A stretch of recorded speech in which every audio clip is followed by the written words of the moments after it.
জুলাই যোদ্ধাদের মধ্যে যে খেলা জমে উঠেছে তা সম্ভবত চূড়ান্ত রূপ পেতে যাচ্ছে। এবং এই যে জুলাই যোদ্ধাদের নেতৃত্বে গড়ে ওঠা কিংস পার্টি এনসিপির যে অস্তিত্ব থাকবে না, সে কথা তো অসংখ্যবার আপনাদের সামনে বলেছি এবং সেটি বাস্তবে প্রমাণিত হতে যাচ্ছে, বাস্তবে রূপ পেতে যাচ্ছে। জুলাই যোদ্ধাদের তাত্ত্বিক গুরু হিসেবে আমরা যাকে চিনি বা জানি, উপদেষ্টা পরিষদের সাবেক সদস্য মাহফুজ আলম এবার মুখ খুলেছেন। তিনি খোলামেলাভাবে অনেক কথা তুলে ধরেছেন। তিনি তার ভেরিফাইড ফেসবুক পেজে একটি স্ট্যাটাস দিয়েছেন, তার মধ্য দিয়ে তিনি এনসিপির সঙ্গে সব ধরনের সম্পর্ক ছিন্ন করার ইঙ্গিত দিয়েছেন, নতুন আরও বেশ কিছু বিষয়ে ইঙ্গিত দিয়েছেন। এবং এই মাহফুজ আলম তো ডক্টর মোহাম্মদ ইউনূস সাহেবের অনেক পছন্দের ব্যক্তি। প্রধান উপদেষ্টা মাহফুজ আলমকে সারা বিশ্বের সামনে মাস্টার মাইন্ড হিসেবে তুলে ধরেছিলেন, পরিচয় করিয়ে দিয়েছেন। আবার এইসব মাস্টার মাইন্ডদের পেছনের শক্তি হিসেবে কে কাজ করেছেন, ডক্টর ইউনূস সাহেবের কতটা সহযোগিতা ছিল, সেগুলো আমরা আপনাদের সামনে প্রমাণ হিসেবে উপস্থিত করেছি। দুয়ে দুয়ে চার মিলিয়ে আমরা সমীকরণ মেলানোর চেষ্টা করেছি। কিন্তু আরও একটি প্রশ্ন আছে। এখনো পর্যন্ত একটা বিশেষ শক্তি, এই জুলাই যোদ্ধারা যে নানান ধারায় বিভক্ত হয়ে পড়েছে, কোন অংশকে মদদ দিয়ে যাচ্ছে, কোন অংশকে যে মদদ দিয়ে যাওয়া হচ্ছে আর কোন অংশ যে শক্তিশালী হওয়ার চেষ্টা করছে, তা আমাদের কাছে স্পষ্ট। যারা এখনো পর্যন্ত সামনের সারিতে আছেন, মোটামুটি আমাদের বুঝতে কষ্ট হয় না তারা কারা। নিশ্চয়ই সেই খেলা আরও কিছু দূর যেতে পারে, তবে চূড়ান্ত পরিণতি আমরা জেনে গেছি। যাই হোক, মাহফুজ আলম তার ফেসবুক পেজে যে স্ট্যাটাসটি দিয়েছেন তা একটু আপনাদেরকে পড়ে শোনায়। তিনি বলছেন, নাগরিক কমিটি ও এনসিপি জুলাইয়ের সম্মুখ সারির নেতৃত্বে সংগঠিত হয়েছিল। এই দুটি সংগঠন আমরা জুলাইয়ের সহযোদ্ধারা থাকায় গত ১.৫ বছর আমি চাহিদা মাত্র তাদেরকে পরামর্শ, নির্দেশনা এবং পলিসিগত জায়গায় সহযোগিতা করেছি। আমার অবস্থান স্পষ্ট। নতুন রাজনৈতিক অর্থনৈতিক বন্দোবস্ত, ফ্যাসিবাদের বিরুদ্ধে সাংস্কৃতিক লড়াই, সামাজিক ফ্যাসিবাদ মোকাবেলা, রিকনসিলিয়েশন, দায় দরদের সমাজসহ অনেক কথাই আমি বলেছি, যেগুলো আমরা জুলাই সহযোদ্ধারা উক্ত দুটি সংগঠন থেকে বারবার বলেছেন। কিন্তু তারা এগুলো ধারণ করতেন? প্রশ্ন করছেন তিনি। এনসিপিকে একটা বিগ জুলাই আমব্রেলা আকারে স্বতন্ত্র উপায়ে দাঁড় করানোর জন্য আমি সকল চেষ্টাই করেছি, কিন্তু অনেক কারণেই সেটা সম্ভব হয়নি। মাহফুজ আলম যেভাবেই বলুন না কেন, যে পরামর্শ দেন না কেন, এনসিপি যে জুলাইয়ের যে স্পিরিট ছিল, সাধারণ মানুষের সামনে 5 আগস্টের আগে তারা যেই কথাবার্তাগুলো আমাদের সামনে বলেছিল, ৭১কে ধারণ করে, মুক্তিযুদ্ধকে ধারণ করে একটা বৈষম্যহীন সমাজ প্রতিষ্ঠার জন্য তারা যুদ্ধ করছে, রক্ত দিচ্ছে, এই সব দিয়ে তো মানুষকে হিপনোটাইজ করা হয়েছিল, সে কথাও তো অসংখ্যবার বলেছি। সেই কথাই এখন মাহফুজ আলমদের মুখ থেকে বের হচ্ছে।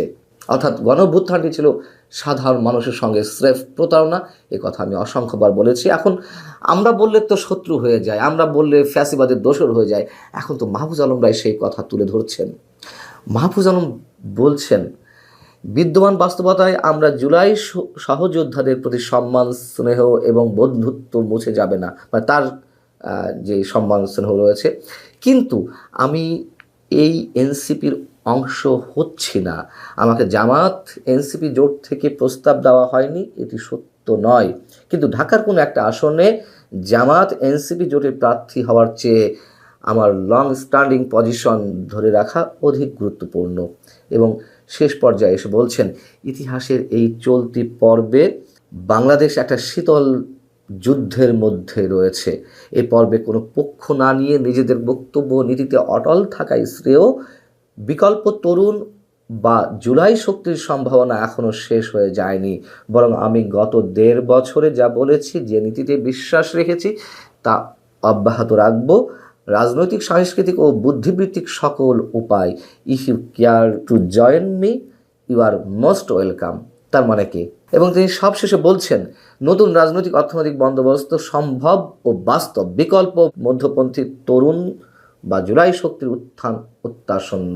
আমরা ধরে নিচ্ছি যে আরও একটি বিকল্প শক্তি আসছে, আরও একটি নতুন রাজনৈতিক দল আসছে। আমি সে বিষয়ে একটু কথা বলছি।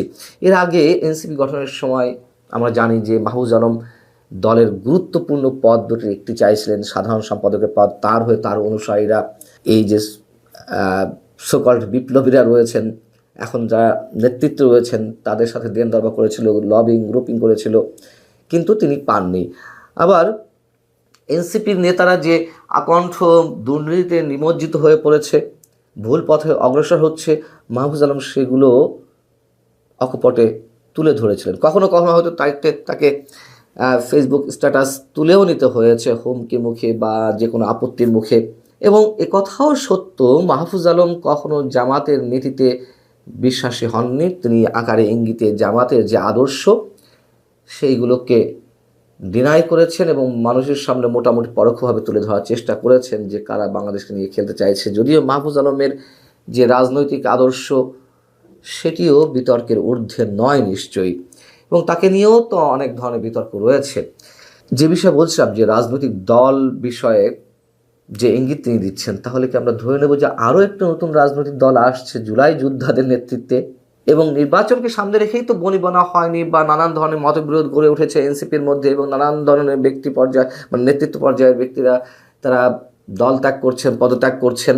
সেই জায়গা থেকে জুলাই স্পিরিটকে ধারণ করার জন্য নতুন একটা রাজনৈতিক দলের আত্মপ্রকাশের ইঙ্গিত দিয়েছেন। কিন্তু প্রশ্ন হচ্ছে যে নির্বাচন যদি সত্যি সত্যি হয় 12ই ফেব্রুয়ারি, এখন নতুন করে এই রাজনৈতিক দল আসলে কি তিনি নিয়ে আসবেন? নিয়ে এসে লাভ কি?